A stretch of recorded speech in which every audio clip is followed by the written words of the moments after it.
Yesterday I was watching Georgia Boy 44. He got him a new reloading bench. And a lot of people think, well, you've got to have a great big thing, you've got to have a lot of space, and you really don't. This is long, long time ago, people. This was my bench. Now, this is an old wooden um, casing for a TV set. Now, all I did was drill some holes in it, mounted it, put some reloading books up there. There's 6 guns by Keith up there, I see that. And the rest are reloading stuff. But that's all you need. And you notice that there's a coffee cup there. RCBS reloading press. That's the one that got stoled. Yeah. Well, besides that, then I was also getting into casting. I'll show you here in a second. This is at the farm. So that was 76, 77. That's my pots, wheel weights, my ladle. Tell the old porch there. Yeah, there's a Walmart there now. Imagine that. That was some of the lead that was left in the pot that I dumped out. I didn't have ingot molds, so I'd melt the stuff down in the pot, and then after it was cooled off, I'd dump it out. Those are both Rugers. One's a 7.5 45. The other's a 4 5/8 45 Colt. Let's see. There's the 45 with some arrowheads and some ammo. Let's see what's here. At top is our Savage Model 101 22 pistol, single shot.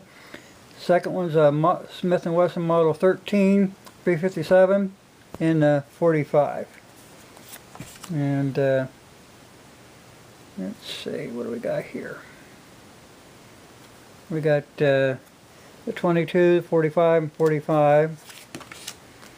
Those are both 45s, Rugers.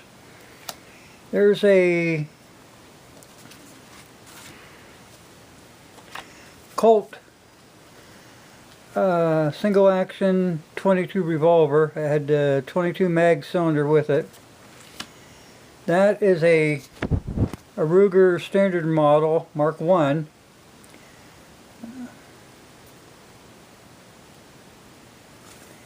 Let's see, here's that Savage Model 101 again. There's a Coon Bean Light and some guns at the time. The top one's Stevens' favorite 22. There's that Ruger again, 6.5 or 6-inch barrel. Yeah, that was when I first got my reloading press and 2 sets of dies. 30. Or did I get 3? No, I got 3 sets. I got 30-30, 45 long Colt, and 38 special. Let's see. This is one of the setups I had.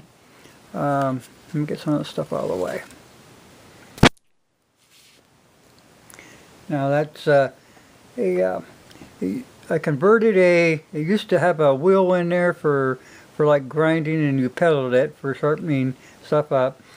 So if you look here, this is RCBS press here. This is an old Lyman True Line Junior, and that's a powder measure. You can see some dies underneath there.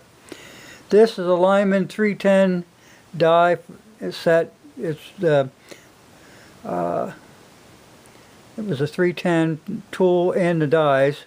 I got that about the same time. Now here you have, when I was making up that press, that thing, it's what I did here. I got it all fixed up, and I put the one press on one side and one on the other. And if you notice in the background here, that silver thing, that's my wood burner.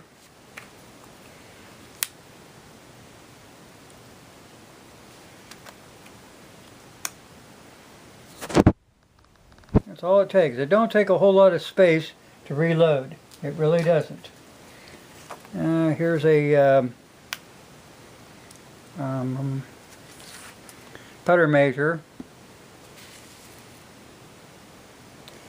Let's see, now that there, that's part of the, when I was reloading 45s in that caliper. That Lee back there, that's a, right back there, it's a Lee hand loader in 45.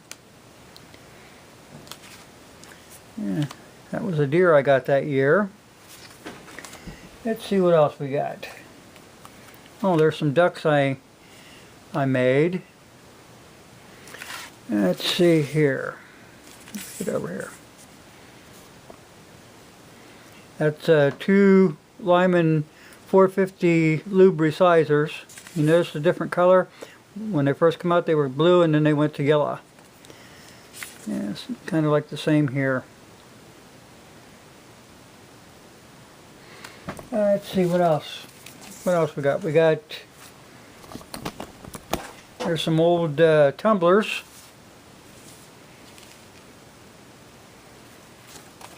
Okay, there's an old Onus double cavity 30 caliber 180 grain round nose. There's an RCBS that's 150 grain. But there's an old RCBS Keith. Here is the Lyman Truline Junior. This is a 310. There's the dies. There's 45 Colt, 44 mag, 38 special. Let's see what we got here.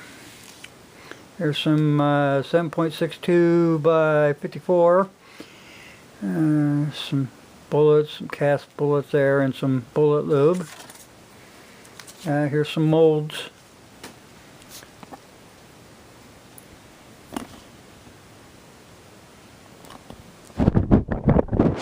Okay.